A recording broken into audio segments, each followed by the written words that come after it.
Welcome back to the Deep Dive.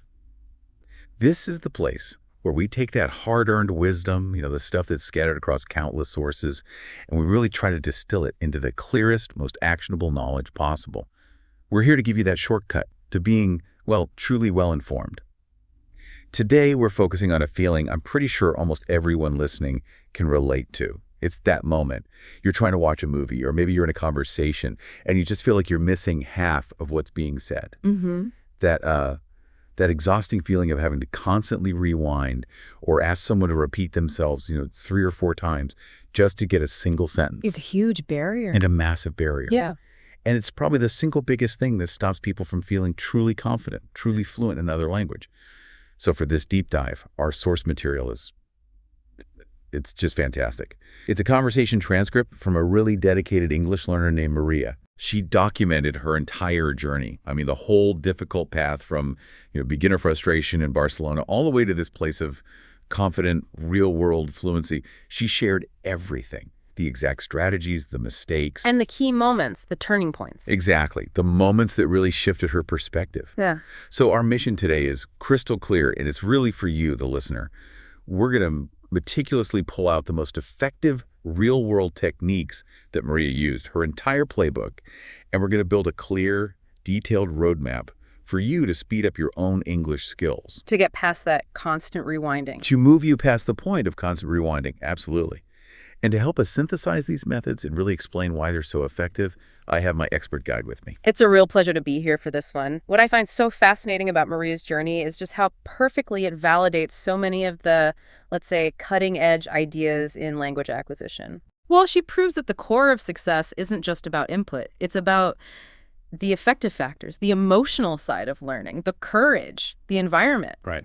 Her story is proof that consistency and strategic practice and creating an immersive environment, it trumps endless hours with a grammar textbook every single time. I really appreciate that emphasis on emotion and environment because, learning a language can feel so intellectual, so cognitive. But Maria's story shows it's deeply personal. It has to be. Okay, let's unpack this. Before we jump into the strategies themselves, let's start with the big question for your listening. And I want you to really think about this for a second. What is the single biggest obstacle holding you back right now from feeling fluent? Is it that fear of speaking? Is it that crippling anxiety? Or maybe it's just the struggle of remembering vocabulary? Or is it that moment when you hear a common phrase and you realize a direct word-for-word translation just completely fails? Which happens all the time. All the time. We are going to dive deep into strategies to overcome exactly those challenges, using Maria's journey as our guide. So we have to start with the why. You really have to, because the energy it takes to get fluent is, well, it's immense. You need a deep well of motivation to keep going. Absolutely. And Maria's journey starts where so many people's does. English felt less like an exciting new skill and more like just a complicated hurdle she had to get over. That's the perfect way to put it, a hurdle. Her initial stance was, purely academic. English was a compulsory subject she had to pass in school in Barcelona. Just a box to check. Exactly. Yeah. And she describes that experience so vividly in the source material. It was all about memorizing these obscure grammar rules, the long lists of exceptions to those rules. And then, I'm sure, the exceptions to the exception. Of course, the exceptions to the exceptions. And that kind of test-oriented method, while it's useful for, standardizing knowledge, it's designed to pass a test on paper. It's not designed for real-world communication. No, it almost seems designed to create anxiety, not fluency. It does. It can create this crippling self-doubt. It sounds like a recipe for burnout. You spend all this mental energy worrying if you use the right conditional tense, and you lose sight of the main goal, which is just communicating an idea. Right, getting your point across. But for Maria, this relationship with English changed dramatically. There was this turning point that shifted it from a school obligation to a real personal goal. And that shift, it came from a mix of external pressure and internal desire. And I think recognizing both is really key for any listeners who feel like they're stuck. So what was the first part? The internal desire. First, there was this growing realization that English was just everywhere, in movies, music, scrolling through social media, not getting the jokes or the discussions. That feeling of being left out. A powerful, nagging feeling of missing out. And that desire to connect, to be part of the conversation, is an incredibly strong motivator. It's sustainable. So that was the internal spark. But often the thing that really forces you to act is something external, something stressful. Yeah. For her, it was a trip to London. Yes, that trip was the shock to the system she needed. That was the moment the theoretical frustration became painfully, immediately real. What happened? She remembers just feeling completely lost, genuinely unable to communicate in basic situations, ordering food, asking for directions, just trying to figure out the transit system. Oh, that's a terrible feeling. It's an awful feeling, and that intense frustration, that immediate necessity of the moment, that's what served as the motivation to fundamentally change her approach. It wasn't about a grade anymore. It was about connection. It was about navigating the world. And what our listeners should really take away from this is that finding that strong why, whether it's a job or avoiding that feeling of being totally isolated, that's the only fuel that will last. Exactly. It moves the effort out of the boring homework category and into the essential life skill category. That's what keeps you going when it gets hard. Precisely. Successful learners almost always report that the real drive came from a personal need, a relationship, a job, the desire to travel alone, not from a teacher or a syllabus. The desire has to be internal. So when Maria got back from London, she was fired up. She was determined, but she was also smart about it.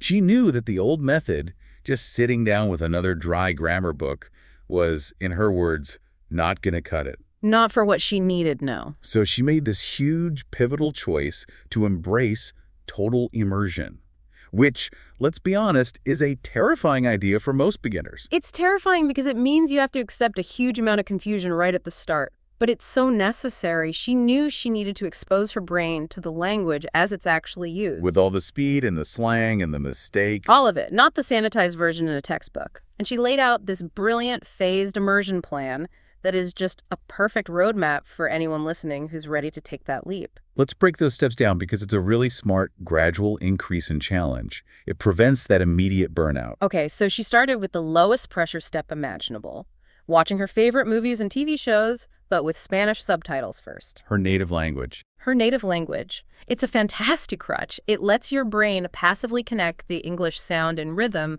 to the plot, to the emotion, but you still have the safety net of understanding everything. You get all the context without the stress.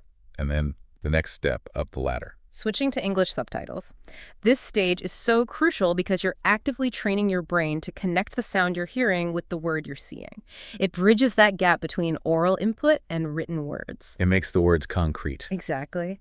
And then finally, the highest level of challenge, the real test, moving to no subtitles at all. This has to be where the real work happens. This is where the comprehension muscle is built. It forces you to process sound and context at the same time with no visual aid, just pure, rapid auditory processing. And she was really honest about how hard this phase was.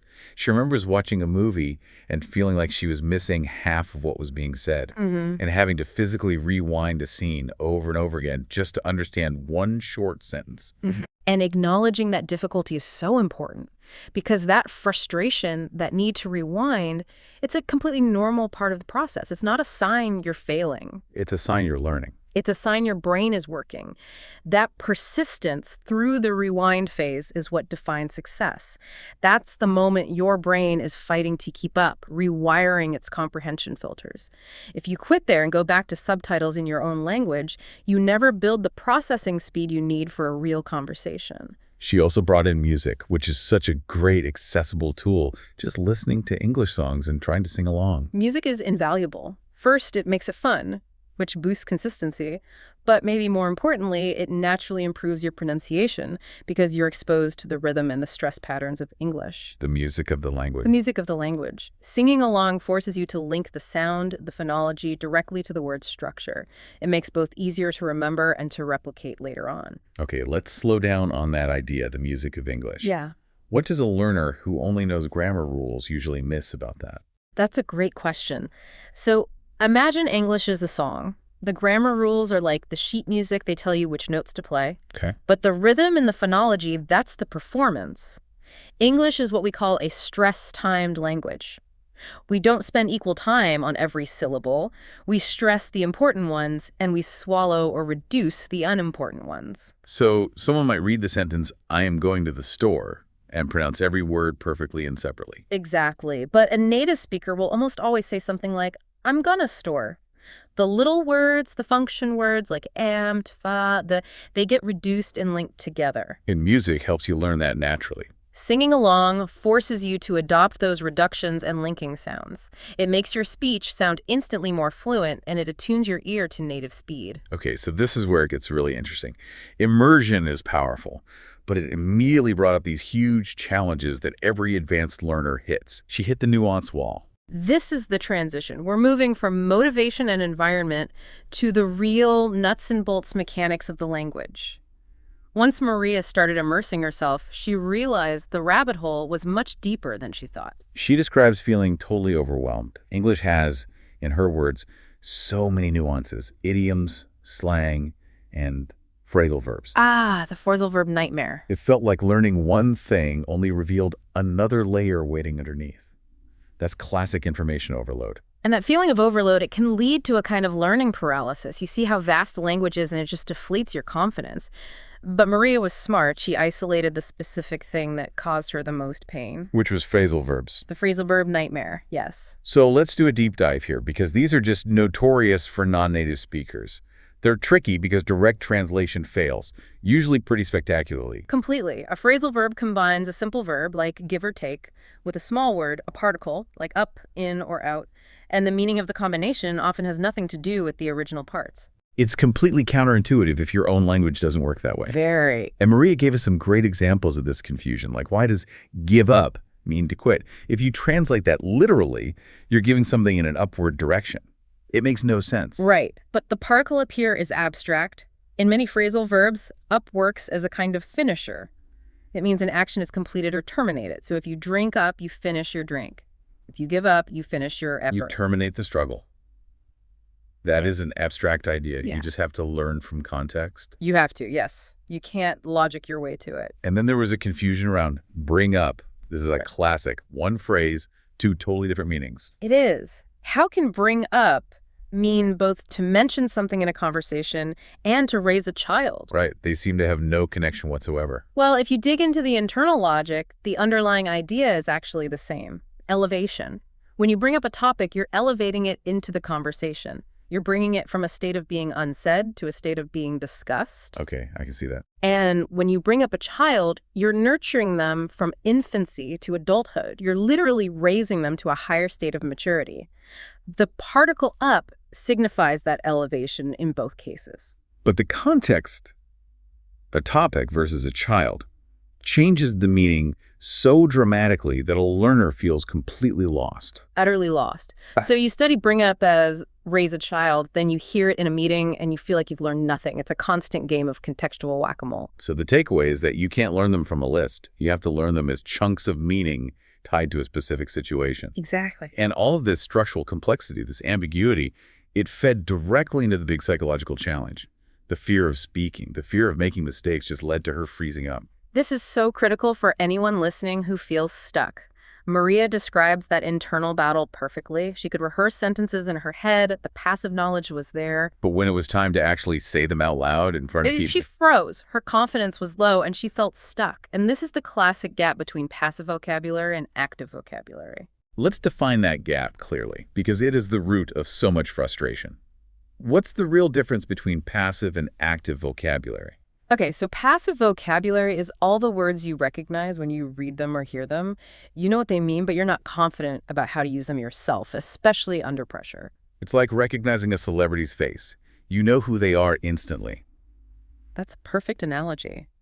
Active vocabulary, on the other hand, is the words you can pull out of your memory instantly, structure them into a sentence correctly, and say them with confidence in real time. It's much deeper. So a learner might passively understand the word mitigate in an article, but when they're in a meeting trying to talk about reducing pollution, they can't quite grab it. They just say reduce instead. Precisely.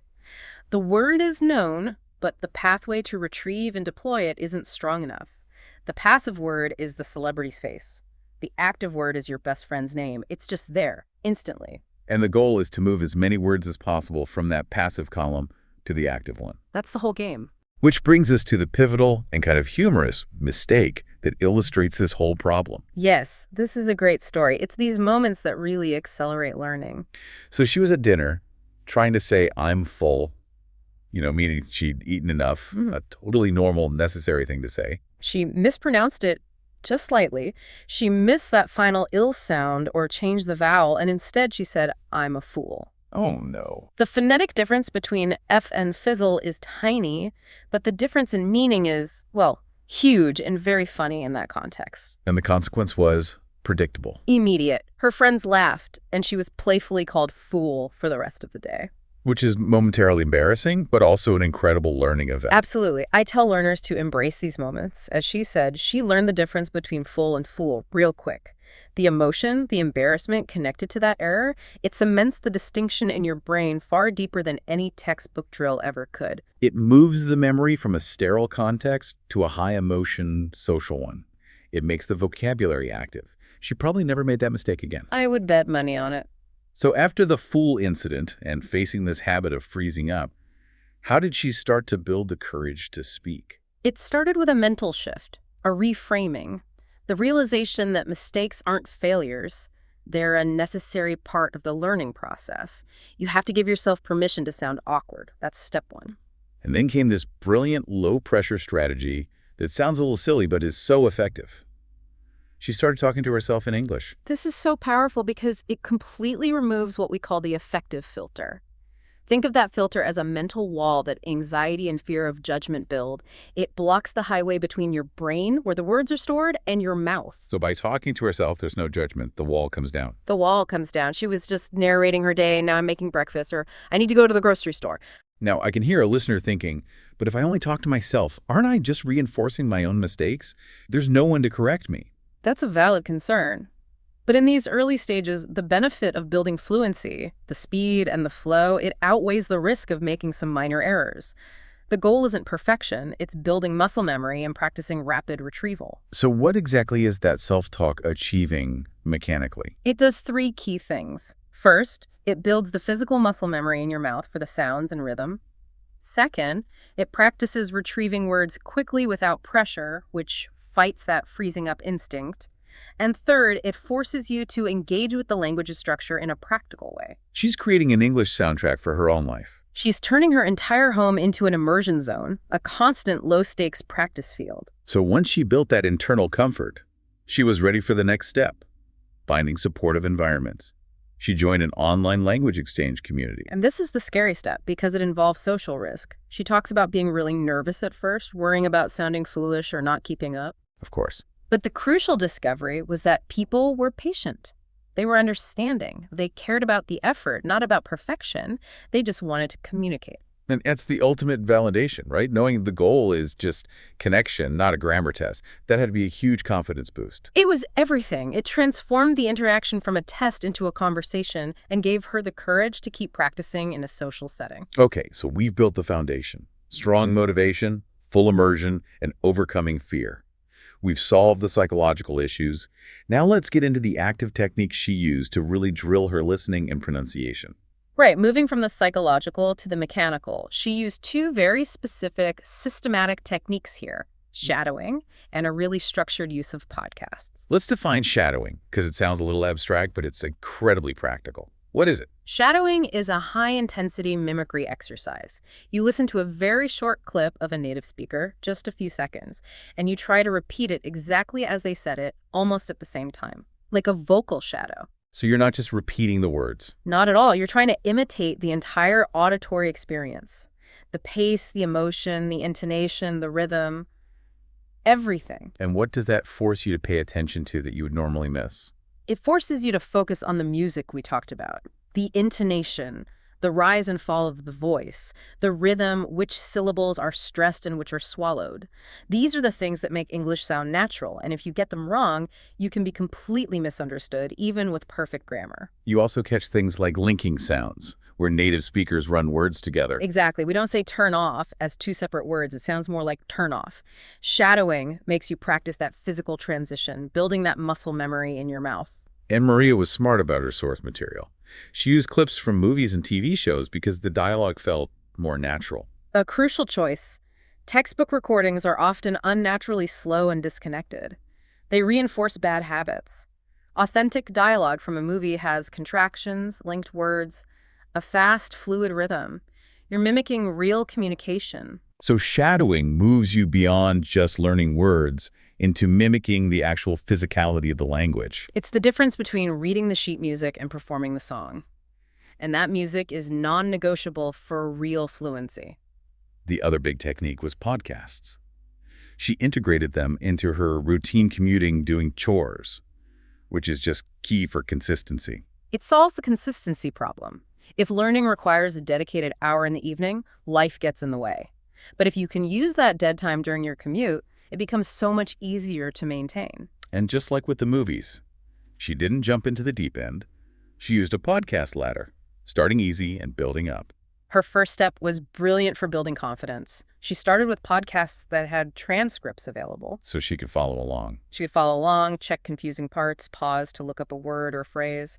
It's a low-stress way to get used to native speed while still feeling in control. You mentioned looking up phrases. This is where you start to notice things like collocations, right? Exactly. Collocations are just words that naturally go together. Native speakers don't say strong rain, they say heavy rain.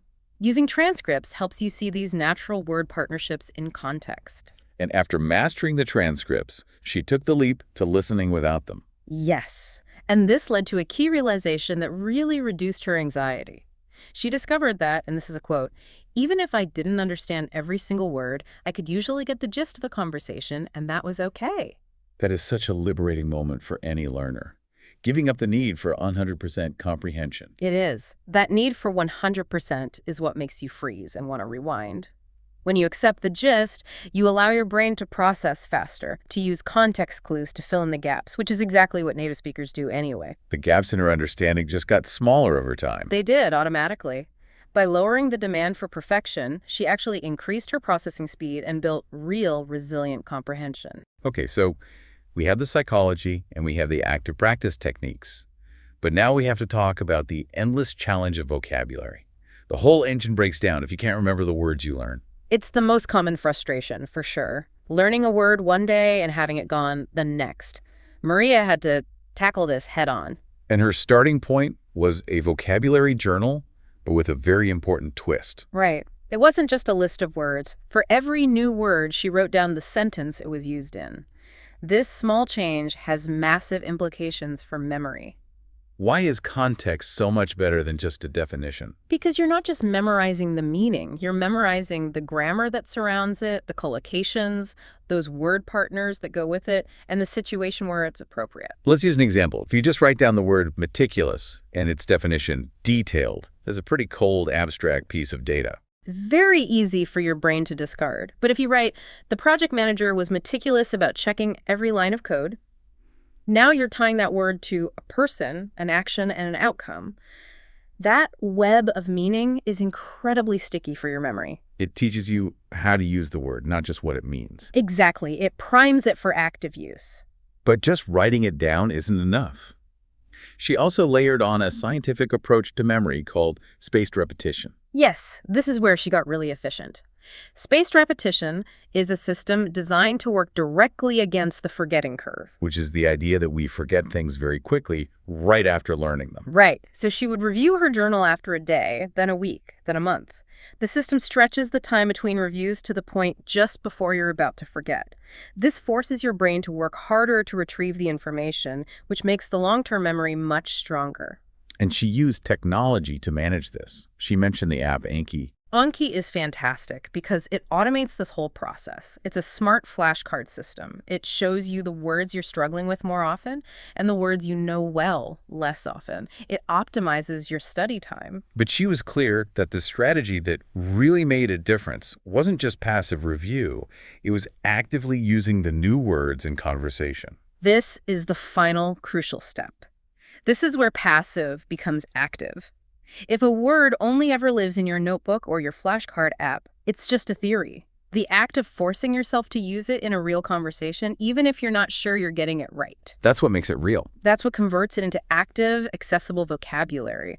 You have to force the usage. And to make that leap easier, she used a fun little cognitive trick creating personal associations with new words. This is a great way to hack your own memory. You take a new abstract concept and you link it to a concrete personal experience you already have. So back to her example of the word meticulous. Right. She wouldn't just learn the definition. She would immediately think of a specific person in her life who is meticulous, like her aunt, who is always very detailed about everything. So she's linking the new word to an existing strong memory of her aunt. Exactly. When she needs the word, her brain doesn't have to search a list of definitions. It just pulls up the image and feeling associated with her aunt, and the word meticulous comes with it. It grounds the abstract word in the real world. This whole approach, context, space repetition, active use, and personal association is just a masterclass in taking real ownership of vocabulary. It really is. It moves you way beyond simple memorization.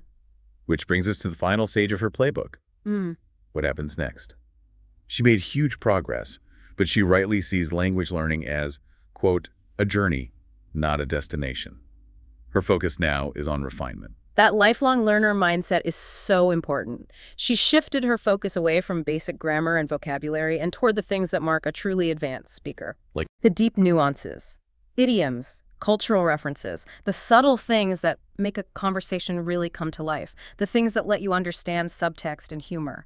which are so hard because they rely on shared cultural knowledge that you can't just look up in a dictionary. You can't. It requires continuous, deep immersion.